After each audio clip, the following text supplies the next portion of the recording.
Hey everyone, so today we are planting one of my favorite flowers is the black-eyed Susan. I planted these guys out on the farm probably about 4 years ago in a little meadow patch, and at first I was like they like I planted them in the springtime, broadcasted seeds, nothing came up, and I was worried that I had bad seeds.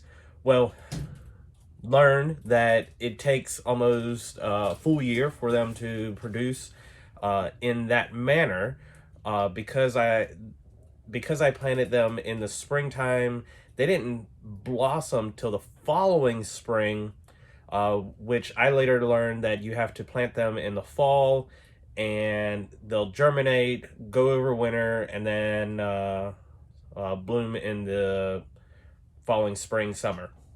So, with that being said, they are now the goldfinches and other songbirds have now scattered them, the seeds all across the farm, and here is one of the plants.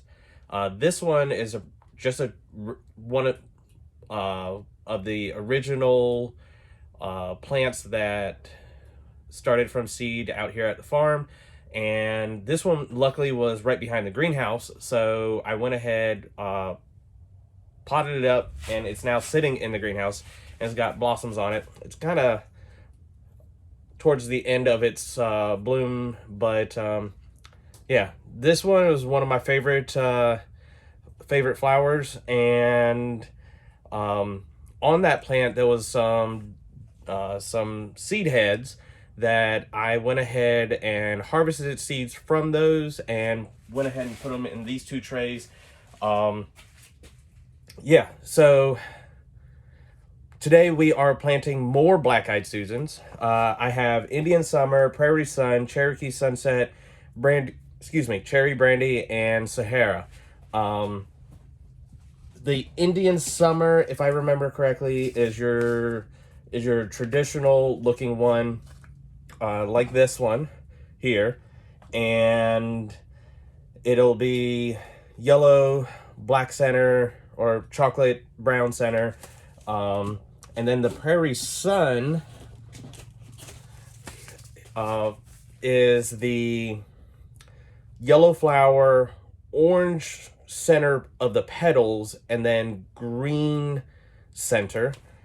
Cherokee Sunset, which is this one, it's a mix of different colors, which include red, orange, and yellow, and most of them are double petaled, so they're much bigger flower, or more petals on the flower, not much bigger. But then Cherry Brandy, which is a real deep burgundy cherry color, and Sahara, which is a combination of double blossom, semi-double blossom, and single blossom, reds, pinks, dark peach, rust, orange, yellow. So yeah, we're gonna get these guys planted. For the sake of this video, I'm only gonna do one bunch, probably do the Sahara. And to plant, well, we're in the winter now, so I have to, I'm going to start them in the greenhouse, get them germinated, and then move them out into the field, possibly do some row protection depending on our weather. And yeah, so they need light to germinate, so I won't cover these seeds. I just place them on top of the cells, press them in lightly, and water from the bottom of the tray. So I'll just pour water right into the bottom and let it wick through. Like I said, they need lights to germinate. I got the grow lights, which will give me about 16 hours total of light. And where now it's like, it's like 10 hours of light, I think, naturally. So I'm trying to mimic what would happen in the late summer and fall, to germinate these guys. And they are very tiny seeds.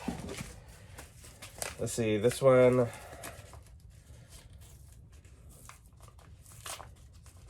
The scientific name for these guys is Rudbeckia, which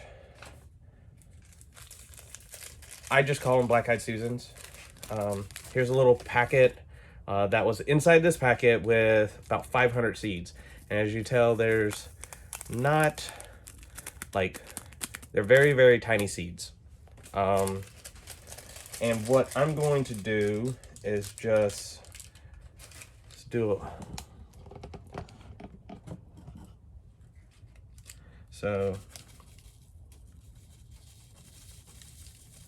I'm just going to put a couple in my hand. As you can tell, they're very, very tiny seeds. They're clean, meaning there's no chaff on it, but I'm going to just put about 2 seeds per cell to start them out.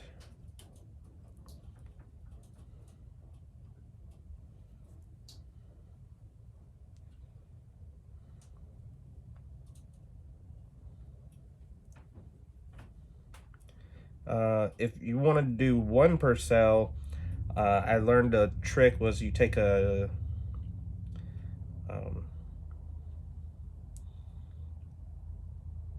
toothpick, wet the end of it to pick up the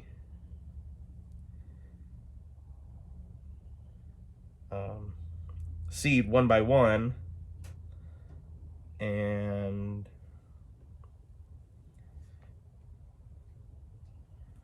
then tap it into each cell. But I'm pretty good with dropping seeds.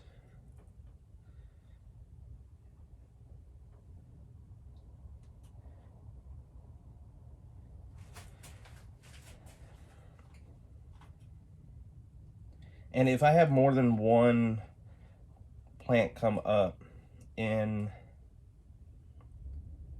this cell, I'll just pluck out the not so good looking one.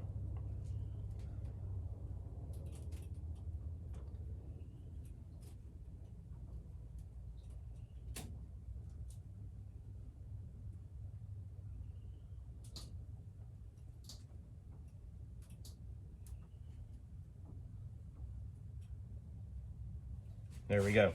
So we got one tray done. I'll put these guys back.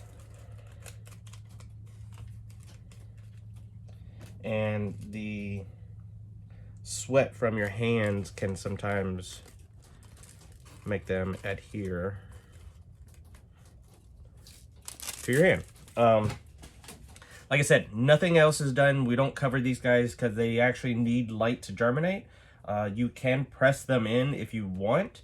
All I'm going to do is just leave them alone, get a jar of water, pour it into the bottom of this tray, and set it on the germination rat. And that's it. So I'm going to do a total of 100 cells per variety. So that's 500 seeds or cells that I'll be planting. But yeah, if y'all have any questions, feel free to ask, and I'll try to answer them all, and I'll talk to y'all soon. Y'all take care. Bye.